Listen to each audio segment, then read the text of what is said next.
Hey, welcome to The Explainer. So, today we're going to unpack one of the most crucial but, often kind of overlooked parts of marketing, and that is place. I mean, seriously, have you ever stopped to think about it?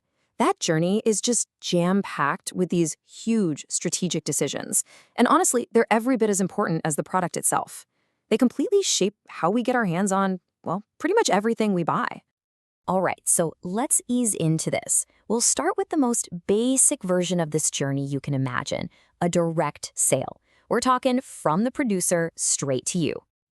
Yep, no steps in between. None. Marketers have a name for this. They call it a direct channel, and it's just so simple and elegant. You need something, you go right to the source. Done. But okay, let's be real. Can you imagine trying to do that for everything in your grocery cart? Like calling up Procter & Gamble for your toothpaste, then a specific dairy farmer for your milk, and then a big commercial bakery for your bread? I mean, for most things we buy, that direct channel would be a complete nightmare. So inefficient.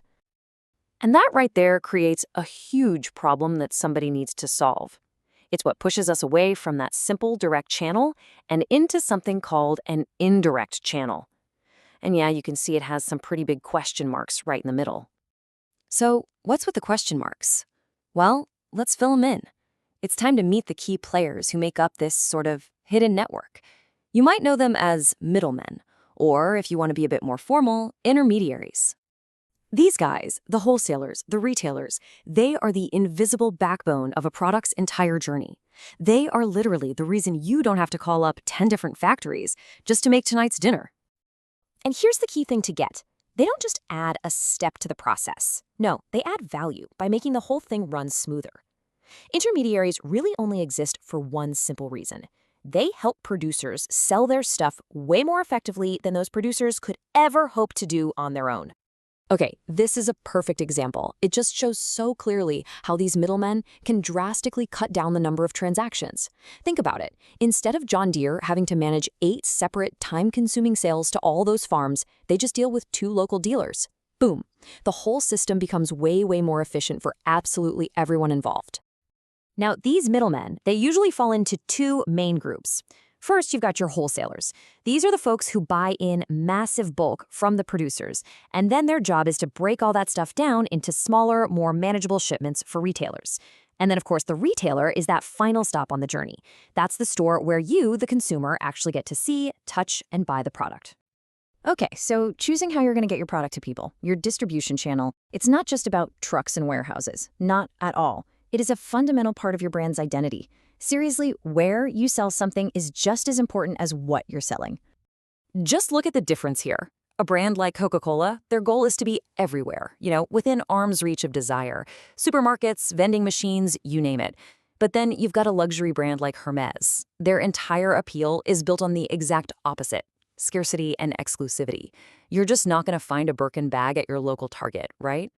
And that really gets to a simple but super powerful rule of branding. The place your product shows up sends a very clear message about what that product is, and maybe even more importantly, who it's supposed to be for. But okay, let's raise the stakes. What happens when a company decides to go global? Suddenly, the whole complexity of place just explodes. It goes up exponentially. Yeah, it is definitely not a one-size-fits-all situation. Take Mattel, for example. They don't just sell one standard Barbie everywhere. No way. They've created this huge, diverse line of dolls, specifically designed to appeal to people in different countries, reflecting local cultures, fashions, and tastes. So, what happens when companies don't do their homework? Well, when they ignore those cultural details, the results can be pretty disastrous. And let's be honest, sometimes they're also absolutely hilarious.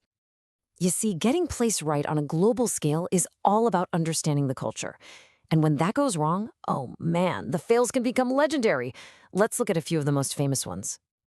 Oof. Yeah, I'm pretty sure that is not the refreshing vibe Coors was hoping for. They definitely learned the hard way that catchy American slang doesn't always travel very well. Just a little more aggressive than they intended. The funny thing is, for KFC, this slightly terrifying translation blunder didn't actually stop them. They still went on to become the #1 fast food chain in China. And this one is such a great example because it shows it's not just about the words you use. Cultural symbols, folklore, the stories people grow up with, they matter so much. A stork delivering a baby just made 0 sense to Japanese parents.